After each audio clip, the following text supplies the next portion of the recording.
Last week's episode of The Boys Season 4 included one of the series' most heartbreaking moments to date, when Huey, Jack Quaid, was forced to euthanize his newly VE'd-up father, Simon Pegg, after Hugh Sr. wreaked havoc in the hospital. Meanwhile, Billy Butcher, Carl Urban, and the boys must form an uneasy alliance with former Vought CEO Stan Edgar, Giancarlo Esposito, and VP-elect Victoria Newman, Claudia Dummett, to flee an estate where the latter had been testing animals with Compound V and the soup-killing virus. This narrative ended with Butcher capturing Newman's lover Samir, Omid Abtahi, forcing him to produce more Compound V. The Seven were also very busy, promoting their exhaustingly extensive slate of Vought original movies and shows at their fan-run Expo V52. But backstage pandemonium broke out when Sister Sage feared that A-Train, Jesse T. Usher, was behind the leaks outside of Homelander's trial. The Speedy eventually comes to an agreement with Ashley, blaming VNN newsman Cameron Coleman for the leak. As a response, Homelander assembled the Seven, along with Gen V's Kate Dunlap and Sam Reardon, to take turns beating Coleman to death. Episode 6 of Season 4 is named Dirty Business, and it is one of the series' grossest and kinkiest episodes yet. Whether or not all of it works is another matter, but it is a memorable excursion to the tech cave. The episode begins with Billy Butcher and Kessler, Jeffrey D. Morgan, interrogating Samir, who is now chained up in an abandoned warehouse. The scientist is first resistive, but Butcher continues to cause him pain by probing the stub where his leg was removed. Butcher informs him that he just has a few weeks to develop the serum or he will kill him. Butcher's condition appears to be worsening. Huey and Daphne take a walking tour through New York streets to see the sets of the romantic comedy Made in Manhattan, paying honor to Hugh Sr. and spreading his ashes. Annie is also on the tour and is harassed by a home truther, shouting, "Abortion is murder." Kimiko attempts to visit Frenchie in prison, but is turned away, with the guard claiming that he refuses visitation. Firecracker, Valerie Curry, has now taken over Cameron Coleman's time slot on VNN, where she continues to spout absurd conspiracy theories. Firecracker reports that Coleman is on sabbatical, despite having been a part of his murder. Mother's Milk, Laz Alonso, is watching the broadcast but is interrupted by a call from A-Train, who tells him he's in Toronto, revealing the truth about Coleman. is worried that Homelander has begun using Soups as his private military, and tells the boys that Sister Sage was seen talking to Tech Knight, Derek Wilson, about the potential rebellion. He tasks the team with breaking into a gala being held at Tech Knight's estate, by getting Huey to disguise as the arachnid-powered soup web weaver, Dan Musso. Goes to Web Weaver's run-down apartment, giving him opioids as a payment. Web Weaver, already high off of other substances, asks to inject the drugs into his web-shooting hole, located right above his butt, and then falls unconscious. Huey walks into the apartment and helps steal Web Weaver's costume. Homelander and Ryan, Cameron Crovetti, arrive at Tech Knight's mansion for his gala, alongside a confident Firecracker, an annoyed Sister Sage, and an uncomfortable A-Train.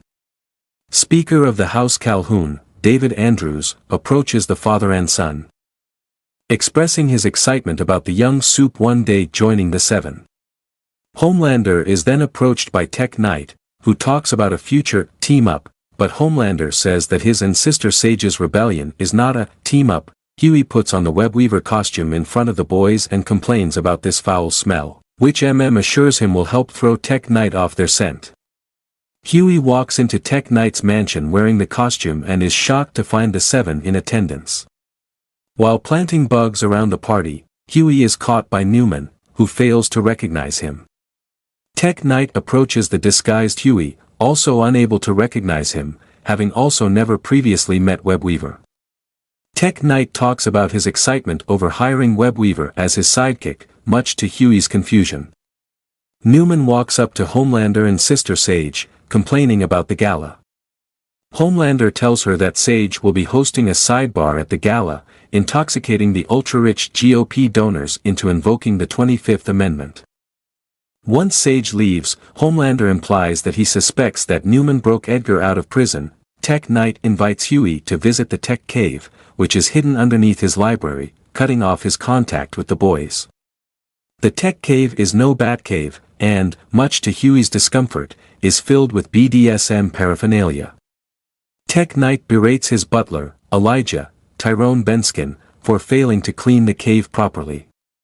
In the boys' van, a panicked Annie expresses that they need to go inside the mansion, fearing Huey's fate. Huey, going into panic mode, finds a stranger tied up in a red gimp suit, and is informed that he was Tech Knight's last sidekick. Meanwhile, the Deep, Chase Crawford, finds Black Noir, Nathan Mitchell, drinking sake maskless. Noir talks about how he feels unimportant to the team, and not being able to grasp Noir's bizarre personality, including his obsession with Buster Beaver. He then reveals to the Deep that he is quitting the Seven, and convinces him to stay by threatening him. Annie and Kimiko finally convince Mother's Milk to join them in breaking into Tech Knight's mansion, fearing that Huey will be exposed and killed. Butcher, in another episode, hallucinates Becca, Chantel Van Santen, where she questions his end goal of killing Homelander, only to stand with another. Newman imagines blowing up her own head while listening to Calhoun mansplaining abortion.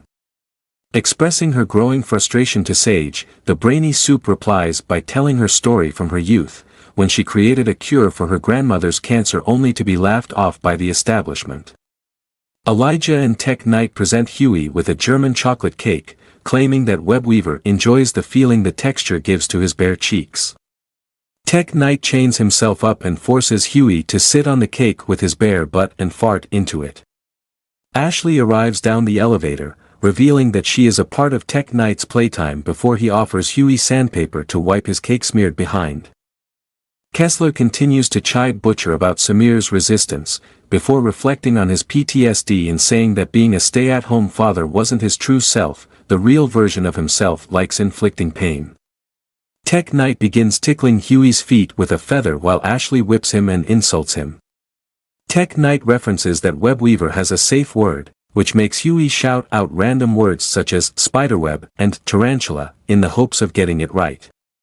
Firecracker, feeling insecure about herself and dismissed by Sage and Homelander, runs into Annie while exiting the bathroom. Annie begins to apologize to Firecracker for bullying her as a child. Just as Firecracker seems ready to forgive her, Annie stabs her in the neck. Tech Knight begins to suspect that Huey is in the Webweaver suit, quizzing him on his safe word and realizing that he doesn't have the Soup's signature, web shooter. He unmasks Huey and takes out several surgical instruments, planning to torture him. and Kimiko discover Sister Sage rummaging through Tech Knight's library, resulting in holding the Soup at gunpoint. Sage begins to mock about his daughter, causing him to shoot her in the head out of sheer rage, just as Kimiko activates the elevator to the tech cave. In shock at his actions, collapses, causing Kimiko to convince A-Train to take him to a hospital. Annie and Kimiko then take the elevator to the tech cave and attack Tech Knight before he harms Huey. As A-Train sets on a gurney outside the hospital, he sees a young boy watching him in awe, and the two exchange smiles. Homelander finds a now conscious Sage, tending to her head wound, demanding whether or not she knows where the other members of the Seven went. Sage ignores his questions while talking in childish gibberish. As A-Train returns to the estate, Homelander begins to talk in front of the intoxicated GOP donors, claiming that President-elect Robert Singer, Jim Beaver, will destroy the country. Claiming that Newman is on their side. Homelander then reveals that he wants them to invoke the 25th Amendment, which would make Newman the new president. The donors begin questioning Homelander's plan, causing him to become increasingly agitated. He turns to Sage to have her reveal that she's the mastermind, but turns around to find her shoving cake into her mouth. Newman then steps in, claiming that she is the mastermind, denouncing democracy, promising the GOP donors that she will make sure that their businesses will receive zero government interference. After freeing Huey, Annie and Kimiko tied up Tech Knight and stabbed him, which just arouses him. Tech Knight's former sidekick is freed from his shackles and hands Huey the laptop. After gaining access to all of Tech Knight's bank accounts, the three begin transferring all of his funds to liberal groups such as an Elizabeth Warren super PAC, the Innocence Project, and Black Lives Matter. Tech Knight ultimately breaks down, confessing that Sage and Homelander are using him to obtain access to his privately owned jails, which they intend to turn into internment camps for their dissenters. Elijah gets behind Tech Knight and starts strangling him to death, allowing Annie, Huey, and Kimiko to flee. At the hospital, is told that he suffered a panic attack and needs to stop whatever he's doing that is making him stressed before he gets a real heart attack. Kimiko returns to the prison where Frenchie is being held and tells the guard that she has nowhere else to go. The next day, Homelander investigates Firecracker about her sudden disappearance at the event, and she admits that she was attacked by Starlight and that Tech Knight has died, assuming Annie was to blame. Annie accuses Sister Sage of lying to Homelander about the leak and questions Sage's competence. Homelander questions whether Firecracker is the genuine leaker, a claim she denies. She tells Homelander that he provided her with a forum from which to continue spreading falsehoods against him and Vought, before informing him that he is everything to her. Firecracker begins to unzip her outfit, but Homelander swiftly refuses, claiming he is not sexually attracted to her. However, Firecracker replies that it isn't about sex, but about loyalty, and proceeds to spray him with her breast milk. While not pregnant, Firecracker reveals that she has been taking drugs to produce milk for Homelander and begins to breastfeed him. Huey and Annie watch a recording of Newman's speech. Annie tries to talk to Huey, but he is too paralyzed by what happened to him at the tech cave. Huey confides in her, telling her that he is not fine. The episode ends with Butcher bringing Samir the material to create the virus. The scientist sobs as he admits that generating a version of the virus powerful enough to kill Homelander would be unstable and spread around the world, killing every soup.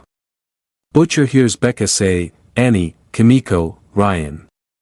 Butcher experiences a moral crisis as a result of the revelation, while Kessler is overjoyed, believing that the virus is their silver bullet.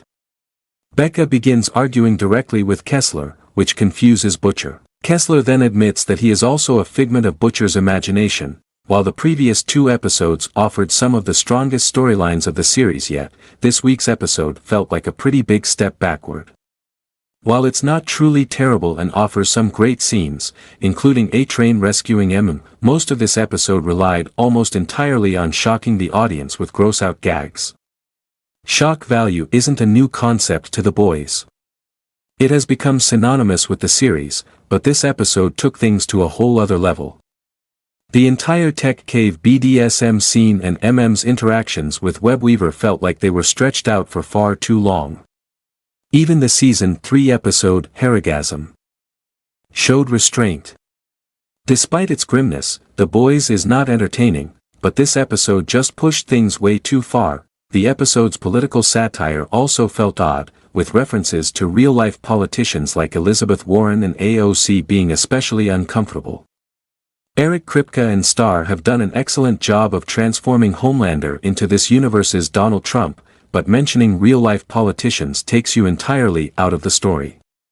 This episode has some merit. Firecracker's disclosure at the end of the episode is as noteworthy as Stormfront's Nazism in Season 2. Curry may be this season's secret weapon. Dummett also delivers an outstanding performance as Newman, who experiences her own crises, demonstrating that she is almost as unpredictable as Homelander. Unlock the secrets of storytelling through our video, our YouTube channel's guide to the art of cinema. Join us as we delve into the narratives, the characters, and the sheer enchantment that movies bring to our lives. From script to screen, we've got it all covered. Join us as we analyze, critique, and appreciate the magic of movies. Subscribe to our channel for more videos.